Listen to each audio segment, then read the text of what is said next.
तो दोस्तों बहुत बार मुझे क्वेश्चन आ रहे थे, सवाल आ रहे थे कि वीडियो बनाइए इस पर, जेलेसी इन रिलेशनशिप के ऊपर, इस टॉपिक के ऊपर। तो आज हम यही वीडियो के ऊपर बात कर रहे हैं कि जो जेलेसी है या एनवी है या मिसट्रस्ट है रिलेशनशिप्स के अंदर, वो क्यों होता है, उसके क्या क्या साइंस हो सकते हैं, क्या क्या रीजंस हो सकते हैं और कैसे आप ओवरकम कर सकते हो जेलेसी को रिलेशनशिप के अंदर। दोस्तों मेरा नाम है गुरप्रीत सिंह महक लाइफ कोच। चलिए इस वीडियो को शुरू करते हैं। तो पहले तो जानते हैं कि है क्या जेलेसी। जेलेसी एक फियर है, ये एक इनसिक्योरिटी है। सिक्योरिटी ना होना कि ये जो पार्टनर है वो मेरा नहीं रहेगा, या कोई और पर्सन है वो इसे कैप्चर कर लेगा या मुझसे दूर ले जाएगा, या ये जो मेरा पार्टनर है ये किसी और को पसंद करने लगेगा, या कोई और मेरे पार्टनर को पसंद करने लगेगा और ये ना नहीं बोल पाएगा और उस तरफ चला जाएगा। तो इनसिक्योरिटी या फियर होना या ऐसा थ्रेट फील होना कि रिलेशनशिप को कुछ हो सकता है और मैं अकेला रह जाऊंगा या रह जाऊंगी अगर ये मेरा पार्टनर दूसरी तरफ चला गया, तो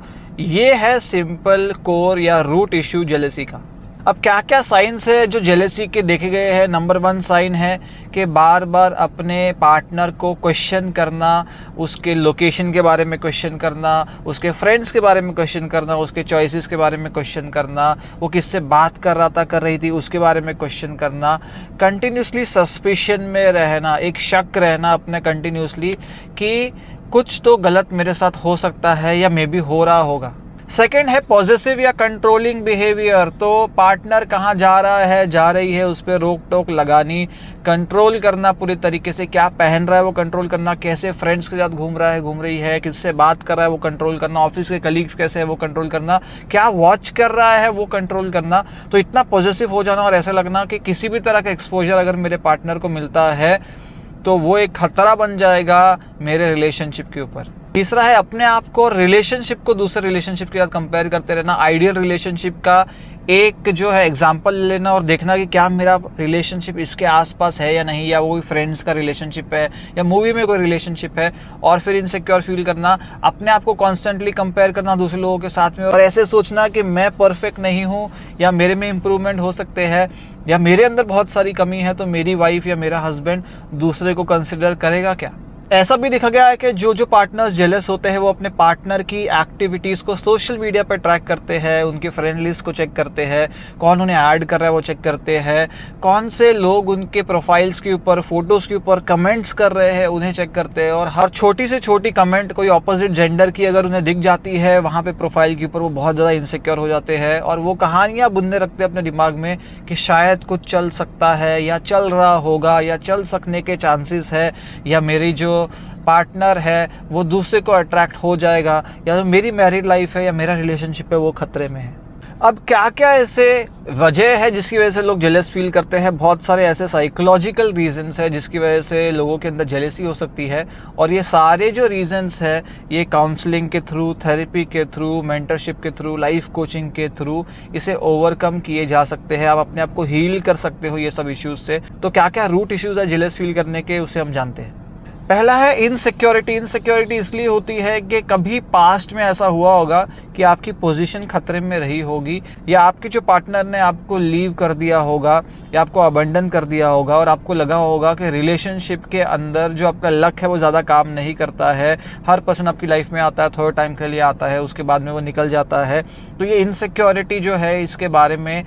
नेगेटिव थॉट्स आना, या आपकी लाइफ का इनसिक्योरिटी बहुत बड़ा पार्ट है, या आप कभी सिक्योर नहीं हो सकते, आप इनसिक्योर हो, या आपके माइंड में बैठ जाता है, इसलिए आपको कोई भी रिलेशनशिप के अंदर आपको इस तरह की फीलिंग्स आने के चांसेस है। नेक्स्ट है बहुत बार सोशल मीडिया और बहुत सारे ऐसे टीवी प्रोग्राम्स है जहाँ पर आपको बोला जाता है कि सावधान रहिए, सतर्क रहिए, आपके साथ कुछ गलत हो रहा है, जो आपके अंदर थोड़ा सा पैरानॉइड पर्सनालिटी वाले सिम्टम्स लेके आ जाता है और आपको लगता है कि मेरे साथ भी गलत हो रहा है, मेरा हस्बैंड भी मेरे खिलाफ प्लॉटिंग कर रहा है, मेरी वाइफ भी प्लॉटिंग कर रही है, दोनों का अफेयर चल रहा है, ऑफिस में रोमांस चल रहा है, पेरेंट्स से रिलेटेड पैरानोया हो जाता है, क्योंकि आपको इतना रियलिस्टिक वे से दिखाया जाता है। और बहुत सारे लोगों के जो माइंड्स है वो मूवी के अंदर, रियलिटी के अंदर डिफरेंशिएट नहीं कर पाते, और उन्हें लगता है कि जो दिखा रहा है वो एग्जैक्ट रियलिटी है, वो हो रही है, वो बहुत सारे घरों में हो रही है, इवन मेजॉरिटी ऑफ द घरों में हो रही है। तो इसलिए इस तरह के प्रोग्राम्स, इस तरह की सीरीज़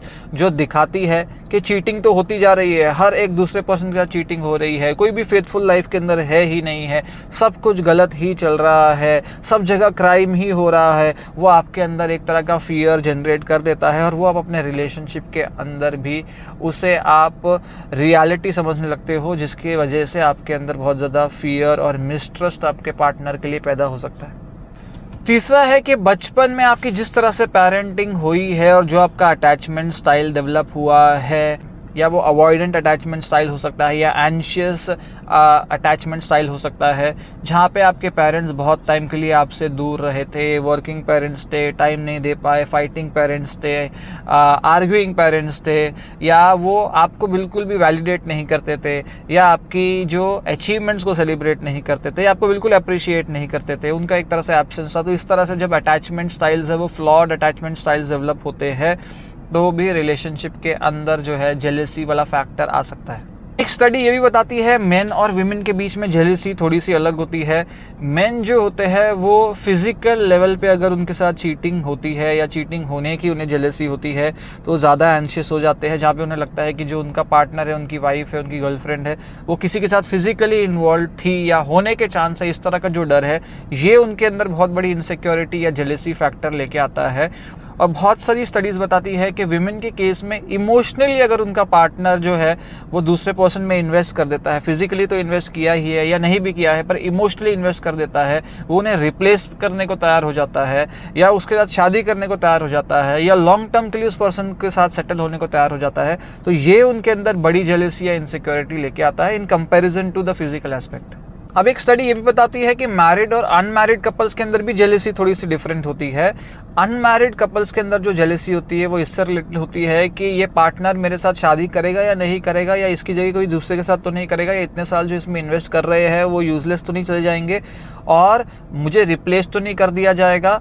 इस पार्टनर ने अगर कोई दूसरे पर्सन की तरफ अट्रैक्ट हो गया तो। और जो मैरिड कपल्स के अंदर की जो जेलेसी वो थोड़ी सी ज़्यादा इंटेंस होती है, क्योंकि वहाँ पे होता है कि मेरे ऊपर डाइवोर्सी का टैग लग जाएगा, लोग मुझे भी जज करेंगे, सोसाइटी मुझे भी जज करेगी, और अगर किड्स है तो उसकी वजह से उनका क्या होगा, सोसाइटी क्या बोलेगी, बहुत सारी चीज़ें साथ में आती है। और मैरिड लोगों की जेलेसी वो थोड़ा सा ज़्यादा इंटेंस होती है। अब क्या होता है अगर बार बार कंटिन्यूसली जेलेसी होती है रिलेशनशिप के अंदर, तो जो ट्रस्ट है वो ख़त्म होने लग जाता है, फिज़िकल इमोशनल इंटीमेसी ख़त्म होने लग जाती है, और हमेशा जो पार्टनर है वो फियर में रहने लगता है, उसके डिप्रेशन में जाने के चांसेस बढ़ सकते हैं। बहुत बार जेलेसी के चलते हुए एग्रेसिव बिहेवियर देखा गया है हस्बैंड के अंदर, वाइफ के अंदर, पार्टनर्स के अंदर, जहाँ पे वो अपनी जेलेसी को व्यक्त नहीं कर पाते हैं और एग्रेसिवली रिस्पॉन्ड कर देते हैं, गुस्से में रिस्पॉन्ड कर देते हैं, चीज़ें फेंक देते हैं, बहुत ज़्यादा ऊंचा बोल देते हैं, अपना हाथ भी उठा देते हैं उस पार्टनर के ऊपर, क्योंकि वो बहुत ज़्यादा जेलस हो गए और उन्हें समझ नहीं आ रहा कि इस इमोशन को किस तरह से वो एक्सप्रेस करें, कैसे ओवरकम करें ये जेलसी के इशू को। सबसे बड़ा इंपॉर्टेंट चीज़ है कम्युनिकेशन। अब बहुत सारे कपल्स, खासकर इंडियन कपल्स ने कम्युनिकेशन एज सच नहीं सीखा है रिलेशनशिप के अंदर, उन्हें पता नहीं है कि किस तरह की अपनी फीलिंग्स को कन्वे करना चाहिए, एक्सप्रेस करना चाहिए, बताना चाहिए आपको कैसा लग रहा है अपने पार्टनर को। तो कम्युनिकेशन रिलेटेड सेशंस, जो काउंसलिंग रिलेटेड सेशंस है कम्युनिकेशन को लेकर, वो अगर कपल्स ले तो उनका जो कम्युनिकेशन करने का जो स्टाइल है, पैटर्न है, वो दोनों सेम लेवल पे आ सकता है। और हस्बैंड क्या बोल रहा है वाइफ समझ पाएगी, वाइफ क्या बोल रही है या बोलना चाह रही है वो हस्बैंड समझ पाएगा। तो कम्युनिकेशन को अगर सही कर लिया जाए तो बहुत बार जो जेलेसी है, जो प्री कंसीव नोशंस आप दिमाग में लेकर चल रहे हो, वो आप सॉल्व कर सकते हैं। एक और टिप है, अगर आप अपने ऊपर काम करो, अपनी इनसिक्योरिटीज़ को ओवरकम करो, अपने फिजिकल बॉडी के ऊपर काम करो, एक्सरसाइज करो, अच्छी डाइट फॉलो करो, काउंसलिंग के थ्रू जाओ, योगा, मेडिटेशन, प्राणायाम, ये सब चीज़ें करो, हेल्दी लिविंग की तरफ जाओ, रिफ्लेक्शन, सेल्फ रिफ्लेक्शन करो, जर्नलिंग करो, ये सारी चीज़ें आपको अपने चाइल्डहुड के इश्यूज़ या पास के इश्यूज़ या पास के रिजेक्शंस को ओवरकम करने में हेल्प कर सकती है, इनसिक्योरिटी कम कर सकती है, आपकी नज़र में जो सेल्फ वैल्यू है, सेल्फ वर्थ है, उसे बढ़ा सकती है, जिसकी वजह से जो आपको ऐसा लगना कम हो जाएगा कि मैं बहुत जल्दी ईजिली रिप्लेसेबल हूँ। तो ये भी आपके लिए पॉजिटिवली काम कर सकता है। बट लॉन्ग रन के लिए अगर आप चाहते हो कि जेलिसी की जो फीलिंग्स अगर रिलेशनशिप में आ गई है तो ज़रूर एक life coach, counsellor, relationship coach के साथ बैठकर बात करिए, सेशन लीजिए, और ताकि वो आपके जो ये सारे इश्यूज़ कहाँ से आ रहे हैं, रूट कॉज एनालिसिस करके आपको पता पाए कि कौन कौन से एस्पेक्ट्स के ऊपर आपको काम करने की ज़रूरत है और जो आप अपने रिलेशनशिप के ऊपर इम्प्लीमेंट करके इस इश्यू से बाहर आ सकते हैं। तो दोस्तों ये वीडियो था इतने। अगर आपको वीडियो पसंद आए लाइक करिए, कमेंट करिए, शेयर करिए, सब्सक्राइब कर दिए चैनल को और देखते रहिए लाइफ कोच।